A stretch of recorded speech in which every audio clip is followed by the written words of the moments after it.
warahmatullahi wabarakatuh. Perkenalkan, nama saya Ninis Febriana, nomor absen 24. Saya Suci Rahmawati, nomor absen 31. Saya Yulbay Masofiana, absen 35. Saya Zara Wulandari, nomor absen 35. Di sini kami ingin mewawancarai beberapa narasumber tentang hak dan kewajiban warga negara. Berikut videonya. Selamat menonton. Oke, di sini kita akan mewawancarai Pak Agus. Terima kasih banyak karena Pak Agus sudah mau menjadi narasumber kami. Apakah Bapak sudah siap? Sudah. Kalau sudah siap, bisa kita mulai sekarang ya Pak. Pertanyaan pertamanya, menurut Bapak itu apa yang dimaksud dengan kewajiban warga negara sih?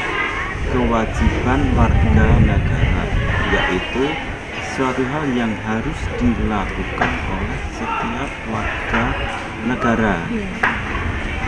Jadi ada kewajiban, ada hak. Kalau kewajiban itu sifatnya harus dikerjakan. Tapi kalau hak sifatnya tidak harus, tapi lebih dikerjakan. Oke. Contoh dari kewajiban yang dimiliki oleh warga negara itu sendiri menurut Bapak apa aja? Salah satu contoh haknya adalah dengan membayar pajak. Contohnya membayar pajak. Saatnya jam kedua dimulai. Siswa sekolah. Kewajiban yang harus dimiliki siswa sekolah It's adalah time to begin the second lesson. belajar di sekolah, mengikuti peraturan sekolah, kemudian wajib mengerjakan tugas.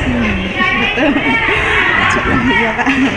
Bagaimana tanggapan Bapak jika ada seseorang maupun kelompok itu tidak menjalankan kewajiban atau meninggalkan atau tidak menjalankan kewajiban itu? Nah itu harus ditegur ya. Iya. Harus ditegur, harus diingatkan sebab akibatnya dari dia tidak mengerjakan kewajibannya. Karena yang namanya kewajiban itu pasti sifatnya baik. Iya. Sifatnya baik dan akan berdampak baik pula untuk sekitar. Hak dan kewajiban itu apakah selalu berjalan beriringan? Belum tentu ya, belum tentu. Jadi kadang ada hak-hak yang berjalan bersama, kadang ada yang tidak. Kayaknya sudah cukup pertanyaan dari kami. Terima kasih banyak karena Pak Agus sudah mau menjadi narasumber kami ya Pak ya. Sama-sama. Terima kasih Pak. Oke, di sini kita akan mewawancarai Pak D. Terima kasih banyak karena sudah mau menjadi narasumber kami. Apakah Pak D sudah siap? Kalau sudah siap, bisa kita mulai sekarang ya Pak D. Ini pertanyaannya yang pertama, apa yang dimaksud dengan hak individu sih Pak D? Individu itu ya cukup, tapi itu memang tapi harapan saya itu individu kalau bisa itu ya jangan bisa Jangan terlalu egois ya, jangan terlalu egois. Ya, terus yang contohnya hak individu itu menurut Pak D apa? nah, individu misalnya seperti saya yang harus hak pribadi saya yang bersangkutan dengan orang lain kita harus segera, itu kan termasuk hak individu sebenarnya, tapi itu kan nggak bagus juga, harus sekarang ini nggak diperbolehkan seperti itu maksud saya. Kayak egois ya Pak D. Egois juga nggak diperbolehkan. Kalau pindah itu hak, kita ada toleran lah, baik berapa saat atau berapa ada jangka atau jeda. Berarti Ditoleransi, kita jangan egois ya Pak D. Iya. Walaupun itu hak kita harus gini, nggak boleh ya Pak D ya.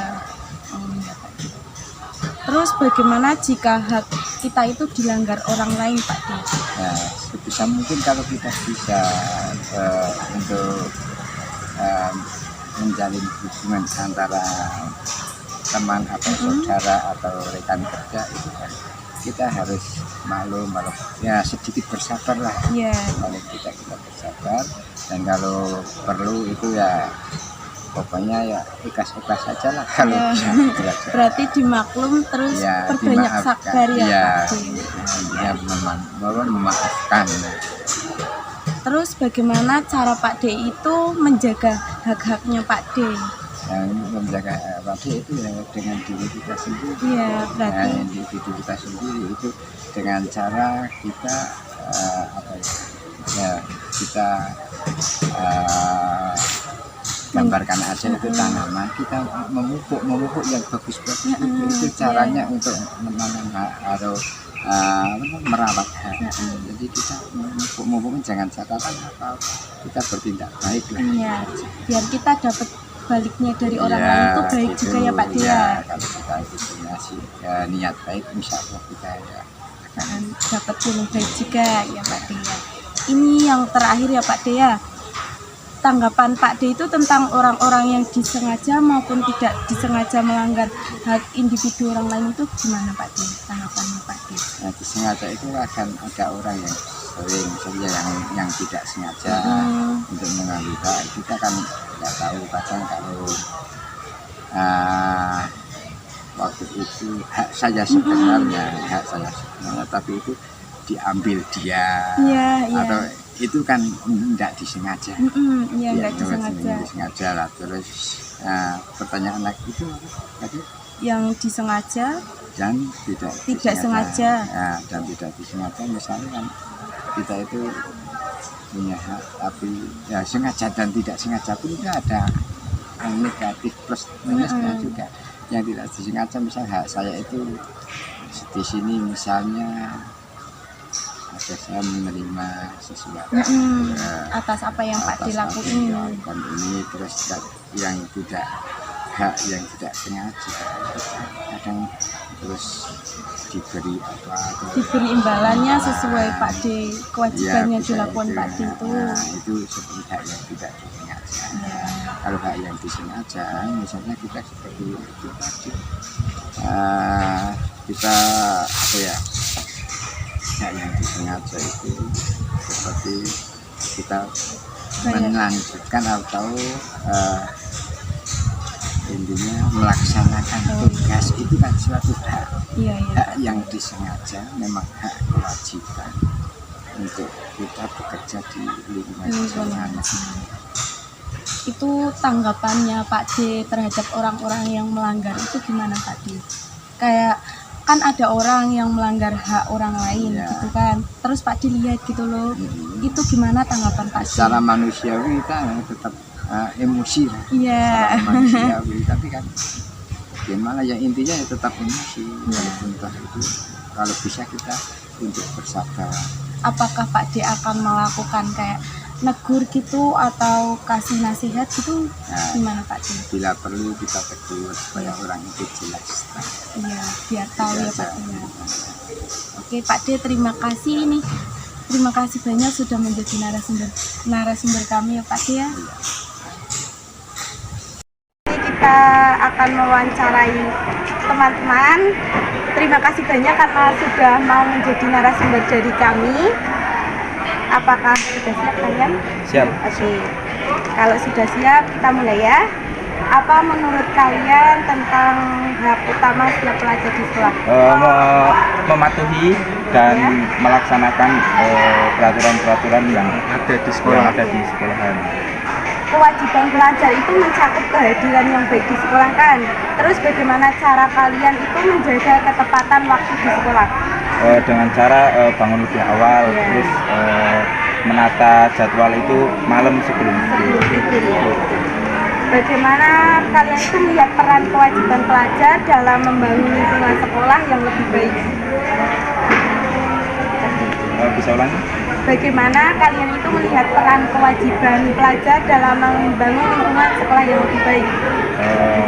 Dengan cara tidak memandang fisik seseorang, perbedaan seseorang, suku, ras, agama itu. Hak pelajar itu juga melibatkan kebebasan berekspresi. Apa pendapat kalian tentang pentingnya berbicara tentang ide dan pendapat di sekolah? Dengan cara memberikan ide secara langsung dan secara jelas, tanpa takut ya. Terus ini yang terakhir ya, pertanyaannya, menurut kalian itu apa dampak positif dari pelaksanaan hak dan kewajiban pelajar yang baik di sekolah? Dengan Sarah.